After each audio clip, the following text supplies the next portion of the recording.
Nuestro grupo está conformado por Jorge Camargo, Sebastián Luengas y mi persona, Kevin Bueno, y vamos a leer el texto Lisis. Va a empezar Luengas. Desde la página 224. Sí, por los dioses, exclamó Tesipo. Lo sé perfectamente y es cosa sumamente graciosa. Hipótales es el amante más atento y más preocupado del mundo, y sin embargo nada dice de sus amores, que otro joven no puede decir tan bien como él. Esto es muy singular. Él nos canta y nos repite todo lo que se repite y canta en la ciudad sobre Demócrates y sobre Isis, abuelo suyo, y sobre sus antepasados, sus riquezas, corceles sin número, victorias de Delfos, en el istmo Nemea, en la carrera de carros y carrera de caballos y otras historias más viejas. Últimamente Sócrates nos cantó sobre una pieza sobre hospitalidad que Hércules había merecido a uno de los abuelos de Lisis, pariente del mismo Hércules, y que había nacido en Júpiter de la hija que fundó el barrio de Exonea. Leyendas referidas por las viejas, que el que rebusca canta y nos obliga a que les escuchemos. Hipota les dije, yo entonces, vaya una cosa singular, compones y cantas tu propio elogio antes de haber vencido. Pero Sócrates, no es para mí lo que compongo y lo que canto. Por lo menos le respondí, tú no lo crees. ¿Qué quiere decir esto, Sócrates? Le dije, que si eres dichoso con tales amores, tus versos y cantos remundarán en honor tuyo, es decir, alabanza del amante que haya tenido fortuna de conseguir gran victoria. Pero si la persona que amas te abandona, cuanta más alabanza le hayas prodigado, cuanta más hayas celebrado y tus grandes bellas cualidades, tanto más quedarás en ridículo porque todo ha sido inútil. Amante más prudente, querido mío, no celebraría sus amores antes de haber conseguido la victoria, desconfiando del porvenir, tanto más cuanto que los jóvenes hermosos se los alaba y se los ensalza, llenan de presunción y de vanidad. ¿No piensas tú así? Sí, verdaderamente. Y cuanto más presuntos son, no son más difíciles de atraer, es cierto. ¿Qué juicio formarías de un cazador de espantarse de la caza, imposibilitándose así de cogerla? Esto sería un loco. Sería una mala política, en vez de atraer a la persona que se ama, espantarla con palabras y canciones. ¿Qué dices a esto? Que esa es mi opinión. Procura pues, Hipótales, no exponerte a semejante con desgracia toda tu poesía. No creo que tengas por buen poeta aquel que solo hubiera conseguido con sus versos perjudicarse a sí mismo. No, por Júpiter, exclamó, esa sería una gran locura. Por otra parte, Sócrates, está de acuerdo contigo en todo lo que has dicho, y si tienes algún otro consejo que darme, lo tomaré con gusto, el cual conviene a un hombre que propone hablar y obrar para salir airoso en sus amores. No es difícil, le respondí. Si pudieras conseguir que tu querido Ulises conversara conmigo, podría darte un ejemplo de clase de conversación que deberías tener, en lugar de esas piezas y himnos que le diriges. Nada más fácil. No tienes más que entrar allí con Tesipo, sentarte y ponerte a conversar. Como se celebra hoy la fiesta de Hermes y los jóvenes y adultos se reúnen todos en ese sitio, no dejará Lisis de acercarse a ti. Si no, Lisis está muy ligado con Tesipo por medio de Primo Meneses, que su compañero favorito, y de suyo no lo hace. Menéxenes le llamará. Corriente, dije yo. El acto entre la palestra con Tesipo, entrando todos los demás detrás de nosotros. Cuando llegamos la función había terminado y encontramos allí los jóvenes que habrían asistido al sacrificio, todos con trajes de fiesta y jugando a la taba. Cuando más estaban entregados a sus juegos en el atrio exterior, unos jugaban a pares y no en un rincón del cuarto del vestuario con gran número de tabas, que sacaban unos testillos, y otros manteniéndose el pie alrededor de ellos. Hacían el papel de espectadores. Entre los primeros estaba Elisis de pie, en medio de jóvenes de todas las edades que, con su corona en la cabeza, daba a dejar de ver, semblante la belleza asociada, cierto aire de virtud. Fuimos a colocarnos frente a aquel punto donde había asientos y nos pusimos a hablar con otros. Lisis, volviendo a la cabeza, dirigía muchas veces miradas hacia nosotros. Era evidente que quería aproximarse, pero por timidez no se atrevió. Cuando Menéxenes entró, retosándonos, a Tesipo y a mí, se aproximó para sentarse con nosotros.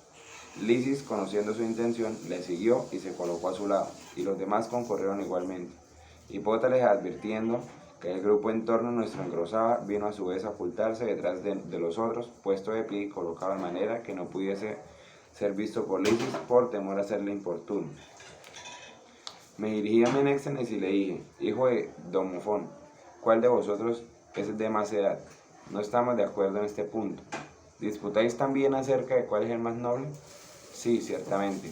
¿También disputaréis sobre cuál es el más hermoso? y ambos se echaron a reír. No os preguntaré, repliqué yo, ¿cuál de los dos es más rico? Porque sois amigos, ¿no es así? Sí, dijeron ambos. Y entre amigos se dice todos los bienes que comparten, de suerte que no hay ninguna diferencia entre vosotros, si realmente sois amigos como decís.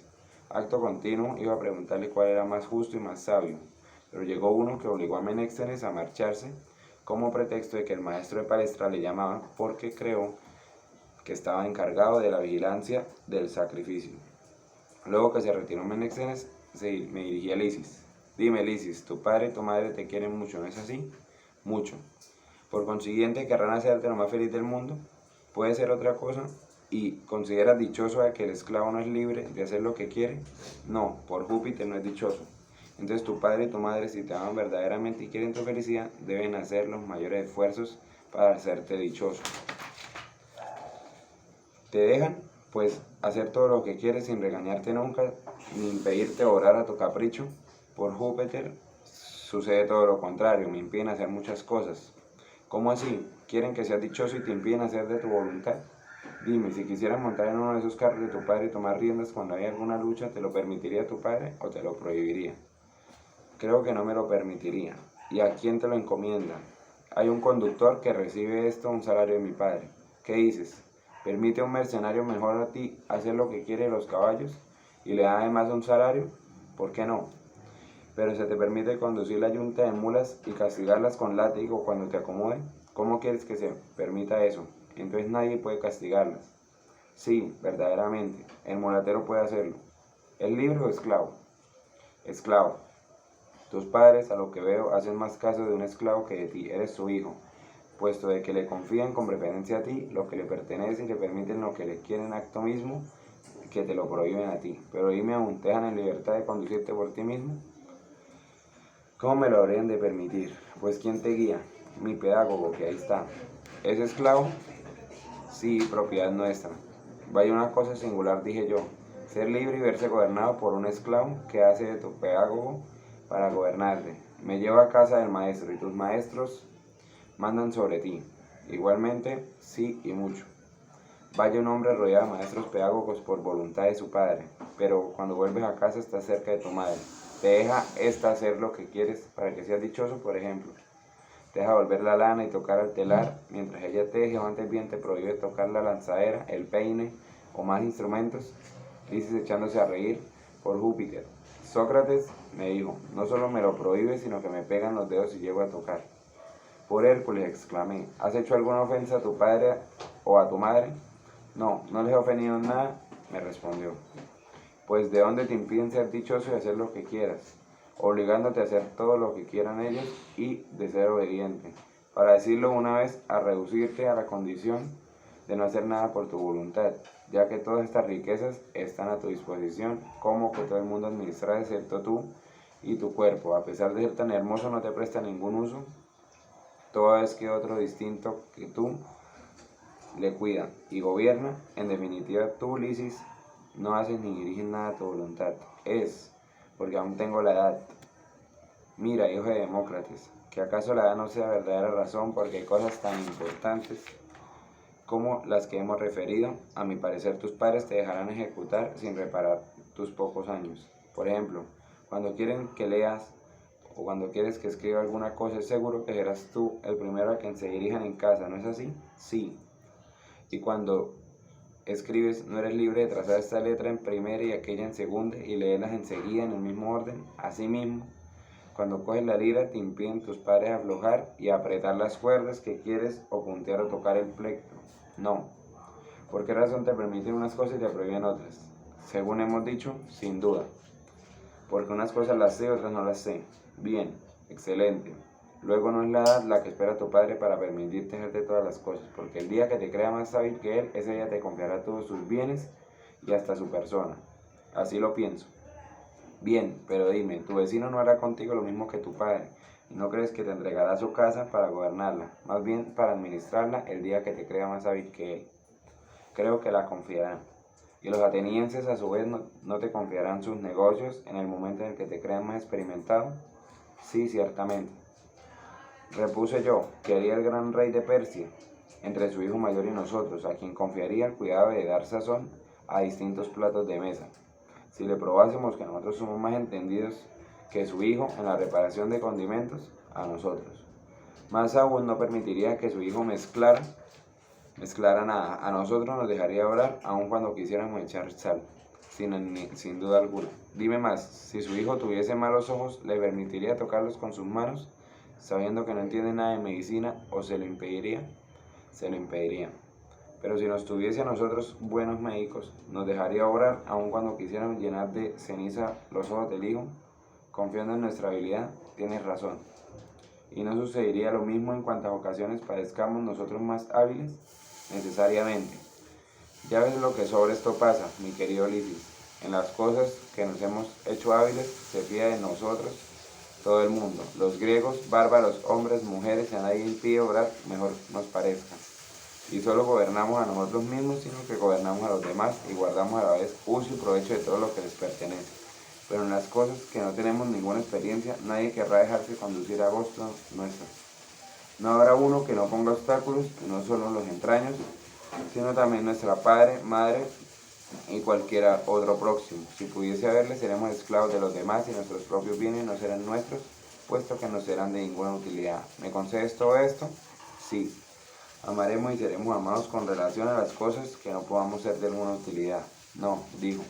Así es, tu padre no te amará respecto a las cosas que no le seas útil, y lo mismo sucederá con todos los hombres, los unos respecto de otros. Yo lo creo así. Si te haces hábil, querido mío, todo el mundo te amará, todo el mundo te unirá a ti por cariño, porque serás un hombre útil.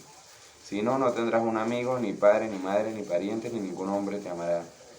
Y dime si es posible ser orgulloso cuando no se sabe nada. Eso no puede ser. Y si tienes necesidad de un maestro, es prueba de que no sabes mucho. Sí, por consiguiente, tú no eres orgulloso puesto que no eres sabio. No, no creo serlo. En este momento dirigí una mirada a Hipótales y poco faltó para darle cara. Porque vino a mi mente idea de decirle, he aquí, Hipótales, cómo conviene hablar a la persona que se ama. He aquí cómo es bueno enseñarle modestia y humildad en vez de corromperle como tú haces con tus adoraciones. Viéndole muy inquieto y muy turbado por nuestra conversación, recordé que se había puesto detrás de los demás para ocultarse de Lisis. Contuve mi lengua y guardé mis reflexiones. Menéxenes volvió y tomó asiento junto a Lisis. Entonces con su gracia infantil y sin dar cuenta, Menéxenes me dijo por lo bajo, Sócrates repite ahora delante de Menéxenes todo lo que acabas de decirme. Tú mismo se lo dirás, Lisis, porque me has prestado mucha atención. Mucha. Trata de recordar nuestra conversación para repetírsela, y si se te ha olvidado algo, me lo preguntas la primera vez que nos veamos. No dejaré de hacerlo. Y vive persuadido de ello. Pero pregunta por lo menos a Menéxenes sobre cualquier otro objeto, porque querría no dejar de escucharte hasta la hora de volver a casa. Corriente, puesto que lo exiges, pero es preciso que estés dispuesto a venir en mi auxilio. Si Menéxenes hace objeciones, porque ya sabes que es un gran disputador. Sí, es muy disputador y por eso deseo que hables con él. Para que yo sea materia de risa, ¿no es así? No, por Júpiter, sino para las escarmientes. La cosa es tan fácil porque Menéxenes es un hombre terrible, un verdadero discípulo de Tesipo. Y el mismo Tesipo no es que está cerca de ti, no hagas caso de nada y razona con Menéxenes, te lo suplico. También yo lo quiero. Como cuchicheábamos entre nosotros, Tesipo dijo, ¿por qué habláis bajo y nos hacéis partícipes de la conversación? Todo lo contrario, se os va a dar parte porque hay cosas que Lisis no comprende y sobre las que quiere que yo interrogue a Menéxenes, que entenderá mejor. ¿Por qué no preguntarle? Es lo que voy a hacer. Menéxenes, dije yo entonces, responde, te lo suplico, a la pregunta que voy a hacer, una cosa que yo deseo desde mi infancia, así como cada hombre tiene sus caprichos y uno quiere tener caballos, otro perros, otro oro, otro honores. Para mí todo esto es indiferente y lo conozco la cosa más envidiable en el mundo que tener amigos, y querría tener un buen amigo mejor que Codorniz, el gallo. Es más, el más hermoso caballo, el más preciso el perro del mundo. Sí, por el can, yo preferiría un amigo a todo el oro de Darío y Darío mismo, tan apetecible y tan digna que me llama la amistad. Atención a una cosa, y es que siendo Lisis, tú tan jóvenes hayas tenido la fortuna de adquirir tan pronto bien tan grande. Tú, Menéxenes, inspirado a Lisis en un afecto tan vivo y tan precoz, y tú, Lisis, has sabido conquistar a Menéxenes. Con respecto a mí, Estoy tan distante de tal fortuna que ni sé cómo un hombre hace amigo de otro hombre. Aquí tienes la razón porque te pregunto y te lo pregunto a ti. Tienes que saberlo.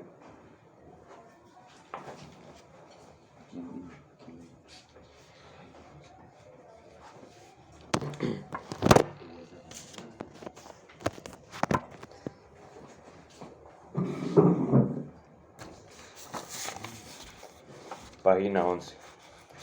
Dime pues,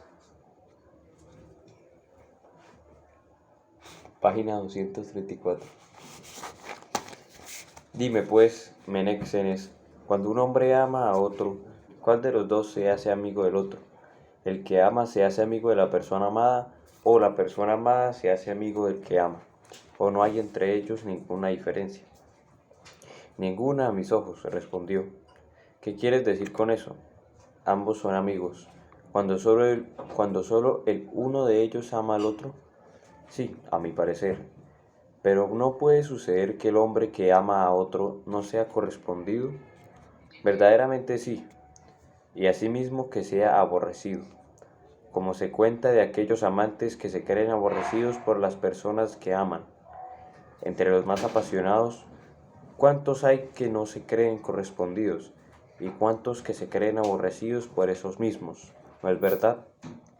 Dime. Es muy cierto, dijo. En este caso, el uno ama y el otro es amado. Sí. Y bien, ¿cuál de los dos es el amigo? ¿Es el hombre que ama a otro, sea o no correspondido? Y si cabe aborrecido, ¿es el hombre que es amado? O bien no es, ni el uno ni el otro, puesto que no se aman ambos recíprocamente.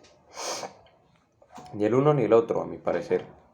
Pero entonces, sentamos una opinión diametralmente opuesta a la precedente, porque después de haber sostenido que si uno de los dos amase al otro, ambos eran amigos, decimos ahora que no hay amigos allí donde la amistad no es recíproca. En efecto, estamos a punto de contradecirnos. Así aquel que no corresponde o no paga amistad con amistad no es amigo de la persona que le ama. Así parece. Por consiguiente, ¿no son amigos de los caballos aquellos que no se ven correspondidos por los caballos? Como no lo son de las codornices, ni de los perros, ni del vino, ni de la gimnasia, ni tampoco de la sabiduría, a menos que la sabiduría no les corresponda con su amor. Y así, aunque cada uno de ellos ame todas estas cosas, no por esto es su amigo.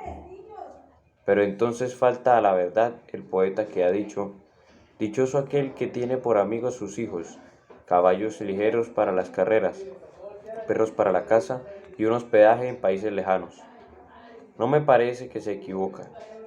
¿Es decir que tú tienes por verdadero lo que dice? Sí. En este caso, Menexenes, el que es amado es el amigo del que ama, sea que le corresponda o sea que le aborrezca, como los niños que no advierten ningún género de afección y si cabe aborrecen a sus padres.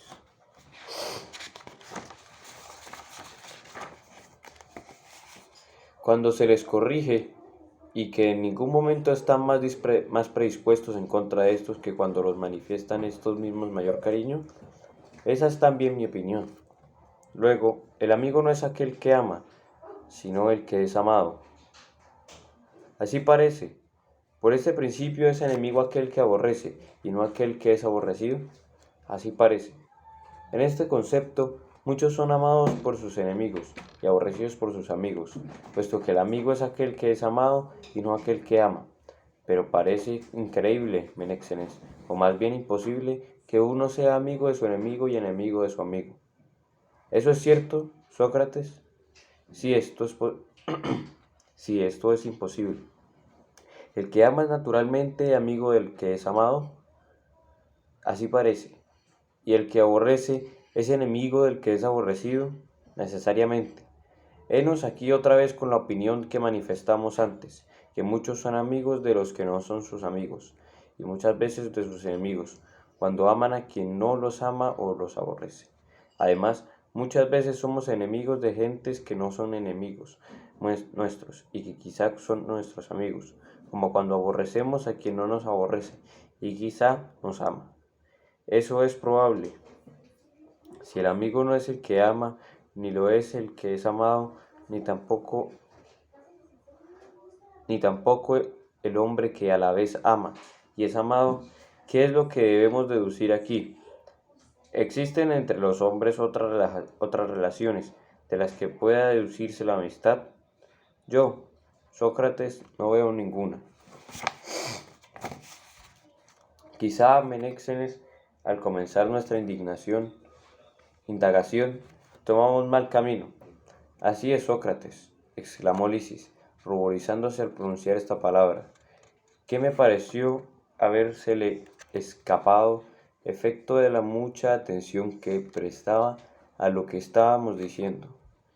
Y es que advertía claramente en su semblante querido, pues dar alguna tregua a Menéxenes, encantado como estaba yo del deseo de instruirse que manifestaba Lisis. Comprendí con la conversación. Lisis, le dije, creo que tiene razón, y que si hubiéramos dirigido mejor nuestra indagación, no nos habríamos extraviado como ha sucedido. Dejemos, pues, este camino, porque para mí una indagación se parece a una especie de camino. Vale más volver al que los poetas nos han abierto, porque los poetas hasta cierto punto son nuestros padres y nuestros guías en cuanto a sabiduría. Quizá no han hablado a la ligera cuando han dicho, con motivo de la amistad, que es Dios mismo el que hace los amigos y que atrae los unos hacia los otros. He aquí poco más o menos, a mi entender, como se explican, un Dios induce el semejante hacia su semejante y se lo hace conocer. ¿No oíste nunca este dicho vulgar? No, dijo. Pero ignoras la opinión de los sabios que han dicho en los mismos términos, poco más o menos, que es de toda necesidad que lo semejante sea amigo de lo semejante. Probablemente son los mismos que han escrito y razonado sobre la naturaleza y sobre el universo. Tienes razón, respondió, pero dime, ¿han dicho la verdad? Quizá.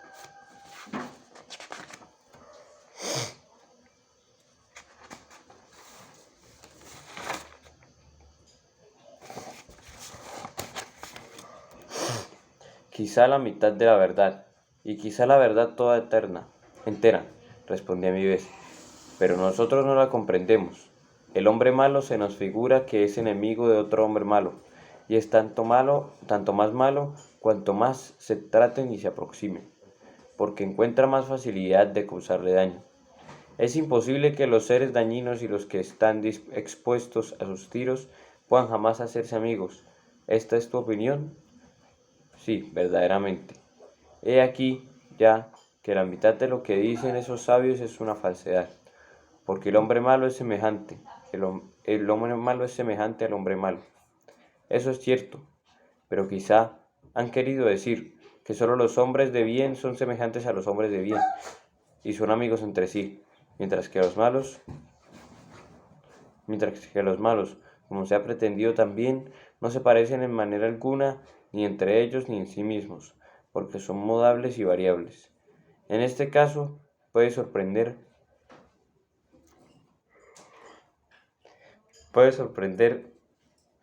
que lo que es diferente de sí mismo no se parezca nunca a nada, ni sea amigo de nada. He aquí lo que yo creo. ¿Y tú? Yo lo mismo. Por lo tanto, mi querido amigo, esto es probablemente lo que significan estas palabras, que lo semejante es amigo de lo semejante, que equivale a decir que solo el bueno es amigo del bueno, y que el malo es incapaz de una amistad verdadera, ni con el hombre de bien, ni con otro malo. ¿Me concedes esto? Lo concedió. Ahora ya sabemos quiénes son los verdaderos amigos, porque este razonamiento resulta que los verdaderos amigos son los hombres de bien. Ese es mi dictamen, respondió. Y el mío, repliqué yo. Pero encuentro sin embargo alguna dificultad. Veamos pues, por Júpiter, y comprobemos mis sospechas. Lo semejante es amigo de lo semejante, en tanto que es semejante y que a título de tal le es útil, o más bien examinemos la cosa bajo otro punto de vista. Lo semejante ofrece a su semejante alguna ventaja que no puede sacar por sí mismo, o causarle un daño que no pueda de suyo experimentar, o de otra manera lo semejante puede esperar de su semejante alguna cosa que no pueda esperar igualmente de sí mismo. Sí, así es. ¿Para qué seres semejantes han de aproximarse el uno al otro, no debiendo sacar de ello ninguna utilidad? ¿Esto es posible? No, es imposible. Y el hombre que no habrá necesidad de buscar, ¿será nunca un amigo? De ninguna manera. Pero si el semejante no puede ser amigo del semejante, quizá el bueno será amigo del bueno, no en tanto que semejante, sino en tanto que bueno, quizá. Sí, pero el bueno no se basta a sí mismo, y en tanto que bueno, sin duda. Y el que se basta a sí mismo, ¿tiene necesidad de ningún otro? No, no teniendo necesidad de nadie, no buscará a nadie. En efecto, si no busca a nadie, no amará a nadie. No es cierto. Y si no ama a nadie, él mismo no será amado. No lo creo. ¿Cómo los buenos pueden ser amigos de los buenos? Cuando están los unos separados de los otros, no se desean mutuamente, puesto que se bastan a sí mismos, y que estando los unos inmediatos a los otros, no sirven para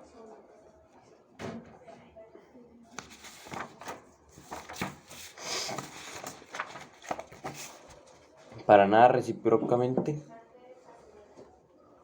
¿Cuál es el medio de que tales gentes se puedan estimar entre sí? Imposible, dijo.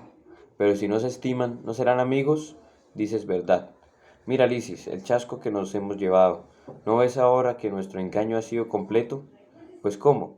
He oído en una ocasión ciertas palabras que ahora recuerdo, y son que lo semejante es lo más hostil posible de lo semejante, y los hombres de bien los más hostiles de los hombres de bien. El que me lo decía tomaba por testigo a Hesíodo y citaba este verso: el ollero es por envidia enemigo del ollero, el cantor del cantor y el pobre del pobre. Y añadía que en todas las cosas los seres que se parecen más son los más envidiosos, los más rencorosos y los más hostiles entre sí, mientras que los que más se diferencian son necesariamente más amigos. El pobre lo es del rico, el débil del fuerte, a causa de los socorros que esperan, como es el enfermo del médico. El ignorante por la misma razón busca y ama al sabio. La misma persona sostenía su tesis con abundancia de razones, diciendo que tan distante está lo semejante, que lo semejante sea amigo de lo semejante, que sucede todo lo contrario, puesto que todo ser desea, no el ser que se le parece, sino el que es opuesto a su naturaleza. Así lo seco es amigo de lo húmedo, lo frío de lo caliente, lo amargo de lo dulce, lo agudo de lo obtuso, lo vacío de lo lleno de lo vacío, y así de todo lo demás, porque lo contrario ofrece un alimento a su contrario, mientras que lo semejante nada puede aprovechar de lo semejante. Y esto lo sostenía con mucha soltura y en lenguaje agradable. ¿Qué juicio formáis vosotros dos? Para mí la tesis tiene cierto aire de exactitud.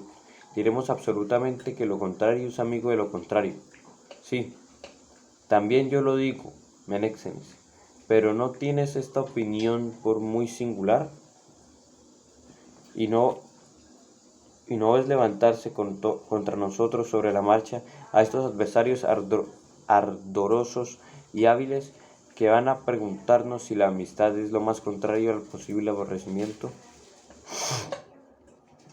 ¿Qué les respondemos? No nos veremos forzados a confesar que tienen razón, necesariamente. Nos dirán entonces: ¿es cierto que el odio es amigo de la amistad, o la amistad amiga del odio? Ni uno ni lo otro. Y el justo es amigo del injusto, el moderado del inmoderado, el bueno del malo. Yo no lo creo. Me parece, sin embargo, que si la desemejanza engendrase la amistad. Estas cosas contrarias deberían ser amigas, necesariamente. Por consiguiente, lo semejante no es amigo de lo semejante, ni lo contrario amigo de lo contrario. No es posible. Pasemos a otro punto, puesto que la amistad no se encuentra en ninguno de los principios que acabamos de examinar. Veamos si lo que no es bueno ni malo podría ser por casualidad amigo de lo que es bueno. ¿Qué quieres decir con esto? Por Júpiter, yo ya no sé qué decir, porque experimento una serie de vértigo al ver la incertidumbre de nuestros razonamientos. Creo ver también, conforme al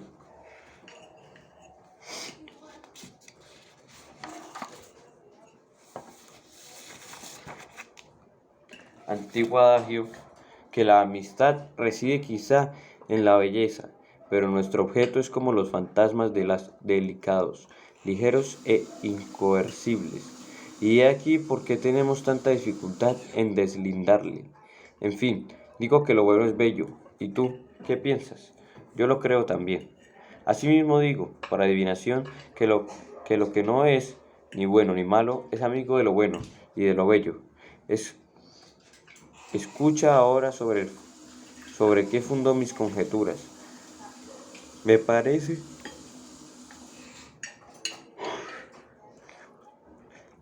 que existen tres géneros: lo bueno, de una parte, después lo malo y por último lo que no es ni bueno ni malo. ¿Qué te parece?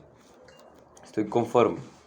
Igualmente, me parece, después de nuestras precedentes indagaciones, que lo bueno no puede ser amigo de lo bueno, ni lo malo de lo malo, ni lo bueno de lo malo. Resta, pues, para que la amistad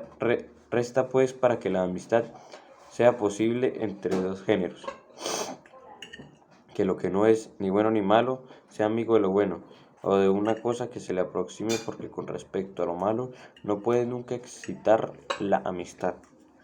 Eso es cierto. Lo semejante, como ya lo hemos dicho, no puede ser tampoco el amigo de lo semejante. ¿No es así? Sí. Y lo que no es ni bueno ni malo no amará lo que se le parece. No es posible. Luego, lo que no es ni bueno ni malo no puede amar más que lo bueno.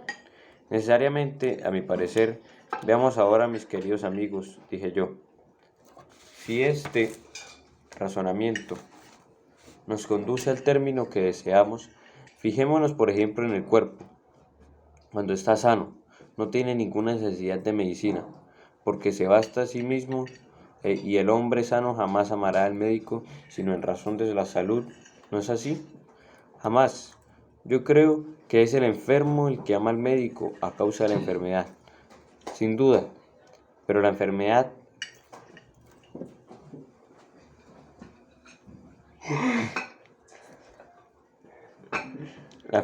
es un mal, mientras que la medicina es un bien muy útil. Sí, en cuanto al cuerpo como cuerpo no es ni malo ni bueno, no. Y a causa de la enfermedad, ¿el cuerpo está obligado a buscar y amar la medicina? Evidentemente. Luego, lo que no es ni malo ni bueno es amigo de lo que es bueno, a causa de la presencia del mal, así me lo parece. Pero evidentemente, si es amigo de lo bueno, es antes que la presencia del mal le haya hecho malo, porque si el cuerpo estuviese malo jamás desearía ni amaría lo bueno, por la imposibilidad reconocida ya por nosotros de que lo malo pueda ser amigo de lo bueno.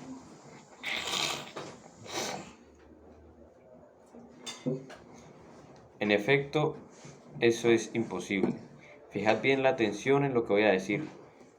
Digo que ciertas cosas son las mismas que lo que se encuentra en ellas, y otras cosas no. Por ejemplo, si se quiere teñir de este o aquel color un objeto cualquiera, digo que el color se encontrará con el objeto, ciertamente, pero en este caso el objeto colorado será el mismo en cuanto al color, lo que es en sí mismo.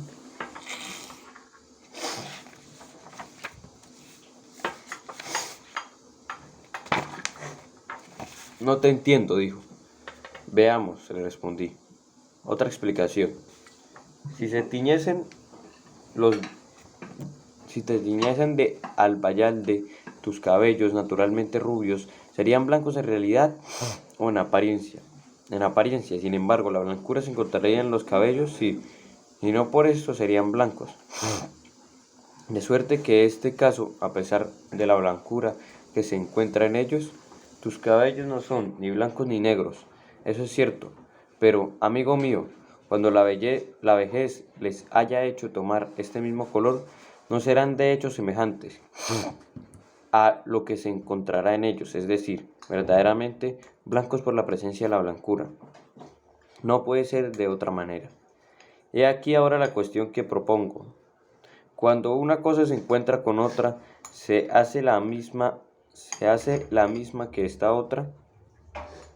Sucede esto cuando se le une de una cierta manera y no cuando se le une de una manera diferente. Esto ya lo entiendo mejor, dijo. Así pues, lo que no es ni bueno ni malo, así puede no hacerse malo por la presencia del mal, como puede hacerse, sí, ciertamente. Por consiguiente, cuando a pesar de la presencia del mal, lo que no es malo ni bueno no se hace malo, es porque la presencia misma del mal le hace desear el bien. Pero si se ha hecho el malo, la presencia del mal igualmente lo separa a la vez del deseo y del amor del bien, puesto que en este caso ya no es el ser que no es ni bueno ni malo, sino que es un ser malo incapaz de amar del bien. En efecto, conforme a esto podremos decir que los que son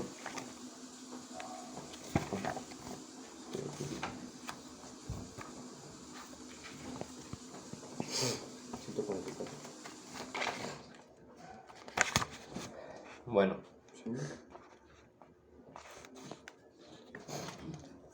conforme a esto, podríamos decir que los que son ya sabios, sean dioses u hombres, no pueden amar la sabiduría así como no pueden amarla los que, a fuerza de ignorar el bien, se han hecho malos.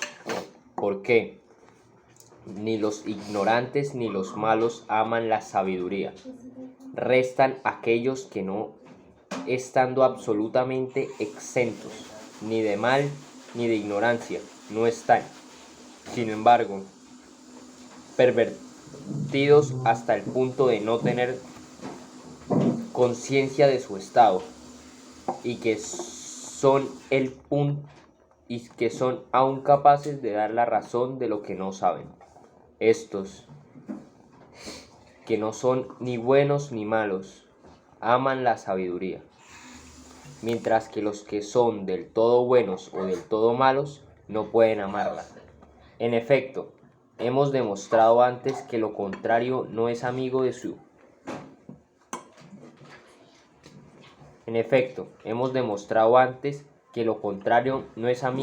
contrario, ni lo semejante de lo semejante.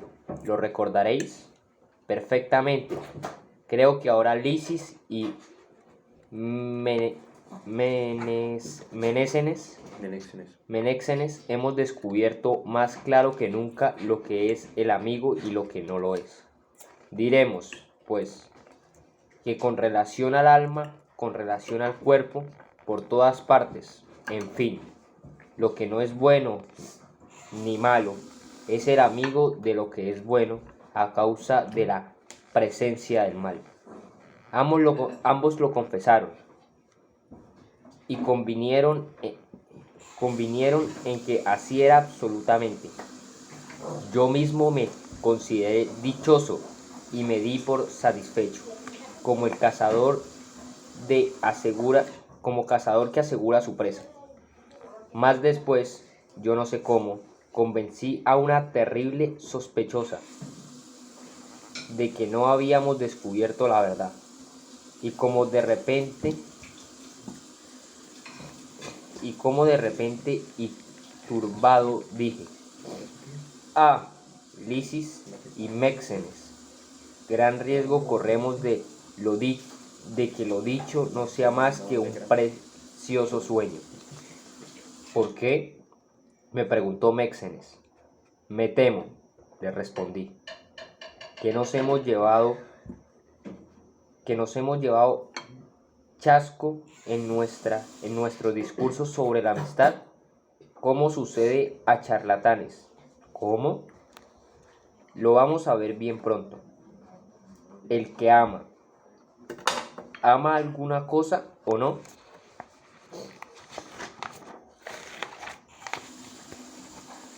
Necesariamente alguna cosa. Lo ama por nada y en vista de nadie, o lo ama por algo y en vista de alguna cosa. Por alguna causa seguramente y en vista de alguna cosa. Y esta cosa en vista de la que él ama, la ama o bien no es amiga ni enemiga suya. No puedo seguirte, me dijo. Tienes razón. Quizá comprenderás más fácilmente de otra manera, y yo mismo sabré también mejor lo que quiero decir. El enfermo, como ya dijimos antes, es amigo del médico, ¿no es así? Sí. Sí. Si ama al médico, es a causa de la enfermedad y en vista de la salud. Sí. Pero la enfermedad es un mal, ¿cómo no? Y la salud es un bien o un mal, o no es ni lo uno ni lo otro. Un bien, dijo. Ya hemos dicho, me parece que el cuerpo, que no es ni bueno ni malo en sí, ama la medicina a causa de la enfermedad. Es decir, a causa de un mal, mientras que la medicina es un bien. Y además se ama la medicina en vista de la salud. Y la salud es un bien, ¿no es así? Sí. ¿La salud es amiga o enemiga? Amiga. ¿Y la enfermedad es enemiga? De hecho, lo es. Luego, lo que en sí no es ni malo ni bueno, ama lo que es bueno, a causa de lo que es malo, y en vista de lo que es bueno. Me parece bien. El que ama, por consiguiente, ama lo que es amigo, a causa de lo que le es enemigo. Así parece.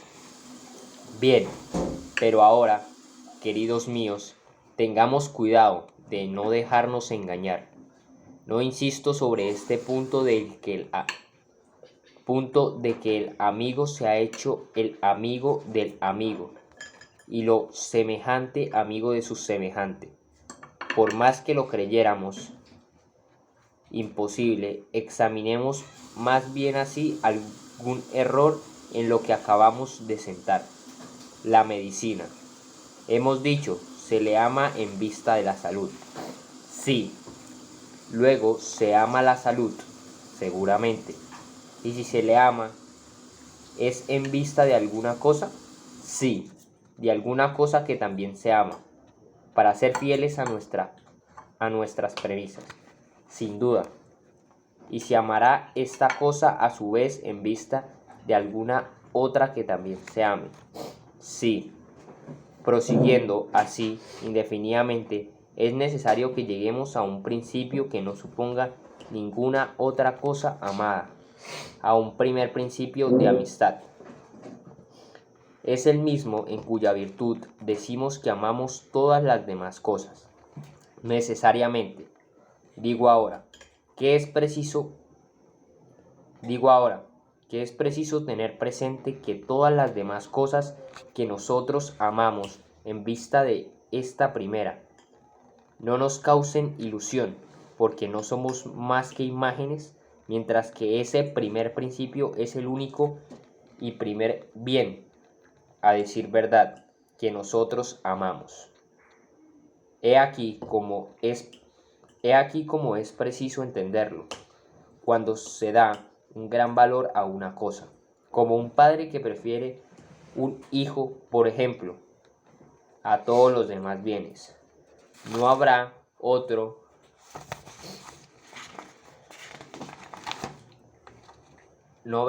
objeto al que este padre también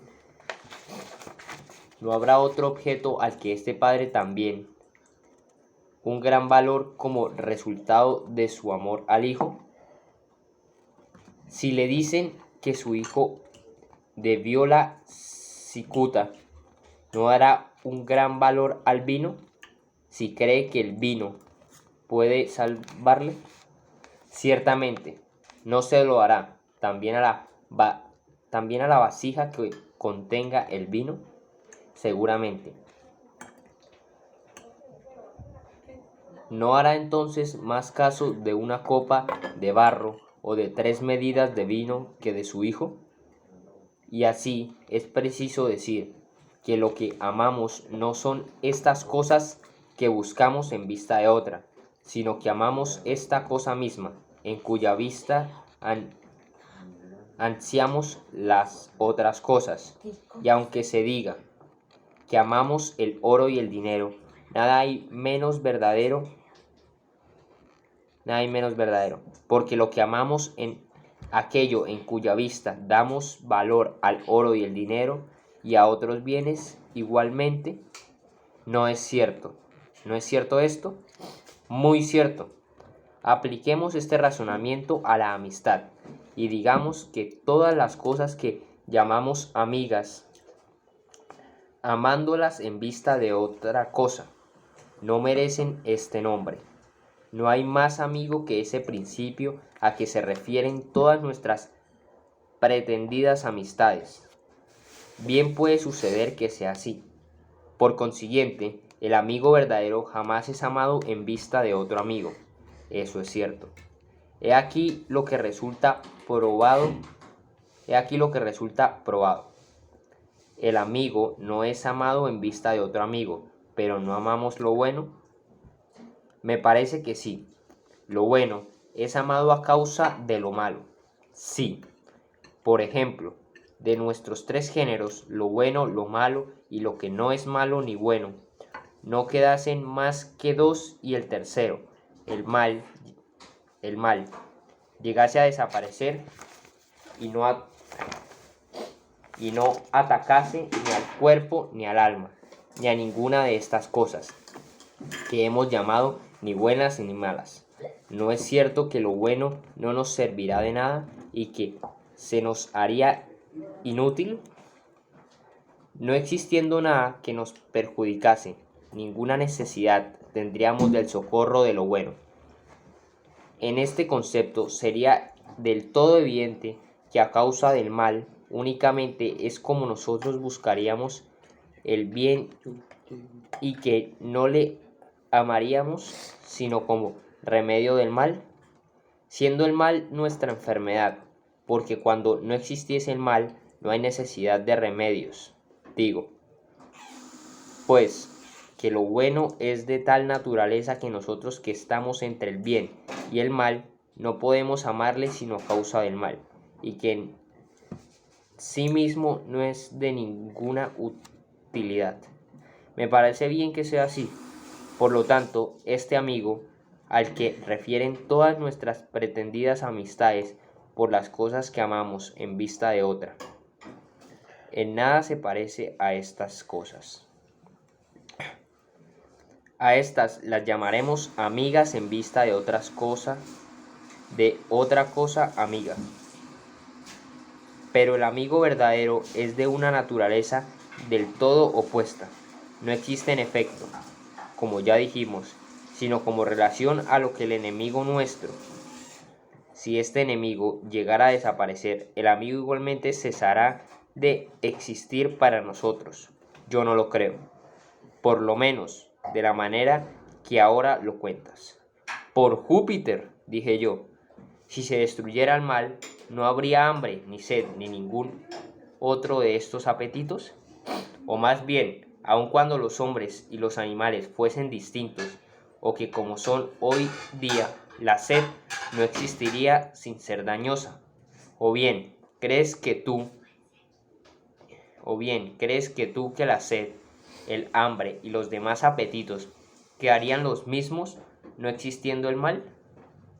Quizá es ridículo hablar de lo que sucedería en semejante caso, ni quién pueda saberlo, pero lo seguro es que en el estado actual la sed unas veces es un bien y otras un mal para el que la satisface. ¿No es así?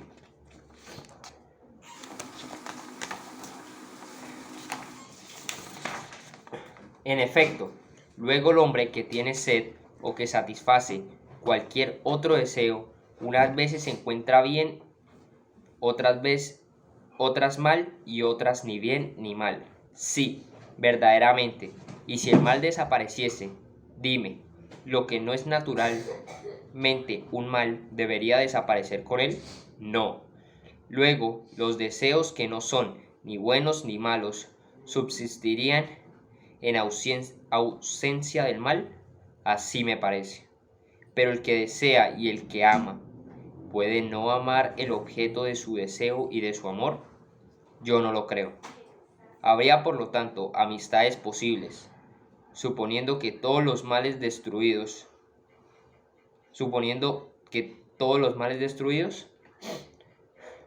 sí, si el mal diese origen a la amistad, una vez destruido el mal, la amistad no podría existir, porque cuando la causa cesa es imposible que el efecto subsista.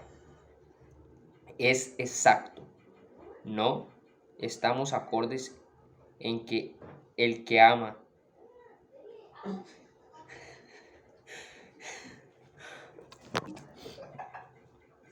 no estamos acordes en el que ama debe amar a causa de alguna cosa, y no hemos dado por sentado que lo que en sí no es ni bueno ni malo debe amar lo bueno a causa del mal.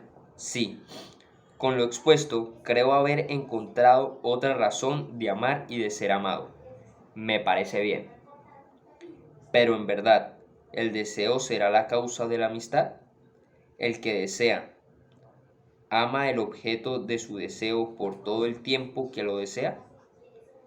En este caso, todo lo que hemos dicho sobre la amistad no es más que un discurso de fantasía, como si fuera un largo poema.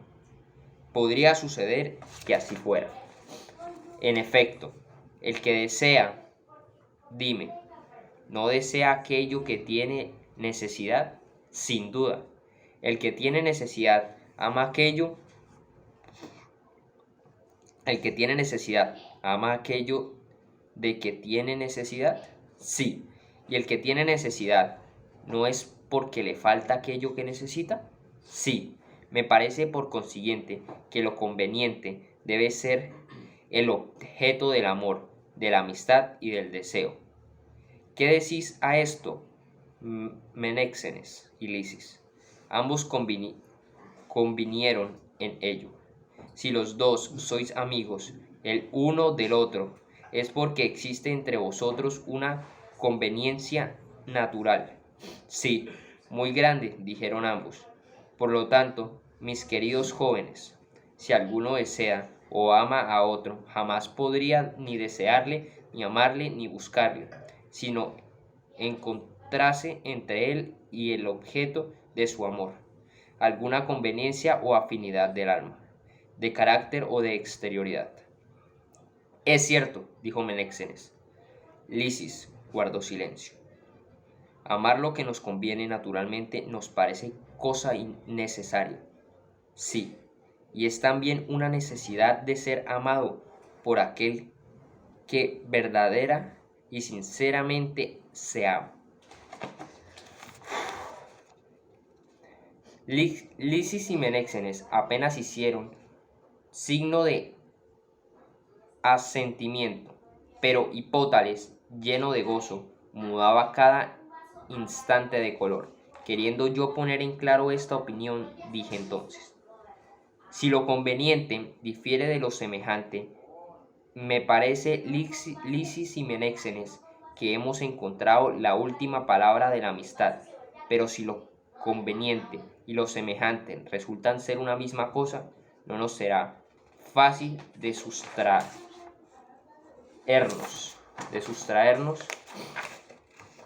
a la objeción propuesta ya, de que lo semejante es inútil a lo semejante, a causa de su misma identidad, y por otra parte sostener que el amigo no es útil, es un absurdo. ¿Queréis, para no alucinarnos con nuestros propios discursos, que demos por concedido? que lo conveniente y lo semejante son diferentes entre sí? Sí, lo queremos. Diremos también que lo bueno conviene a todo y que lo malo no conviene a nada. O bien es preciso decir que lo bueno conviene a lo malo a lo malo, y lo que no es ni bueno ni malo en sí a lo que no es ni bueno ni malo. Ellos estuvieron conformes en que cada una de estos géneros conveniese con el suyo respectivo. He aquí, mis queridos jóvenes, que hemos vuelto a las primeras opiniones sobre la amistad, a las que ya hemos rechazado, porque lo injusto se hace amigo de lo injusto, como lo malo de lo malo, y lo bueno de lo bueno. En efecto, ¿pero qué? Si lo bueno y lo conveniente no son más que una misma cosa, solo los buenos pueden ser amigos de los buenos. Seguramente, creo que hemos refutado ya esto. ¿No os acordáis? Nos acordamos. Entonces, ¿para qué razonar más? ¿No es claro que a nada conduce? Me limitaré, pues, como hacen los abogados hábiles en sus defensas, a resumir todo lo que hemos dicho. Sí, si el amigo no es el que ama, ni el que es amado, ni el semejante, ni el contrario, ni lo bueno, ni lo malo, ni ninguna de las demás cosas a que hemos pasado revista, porque por su mucho número no puede recordarlas todas.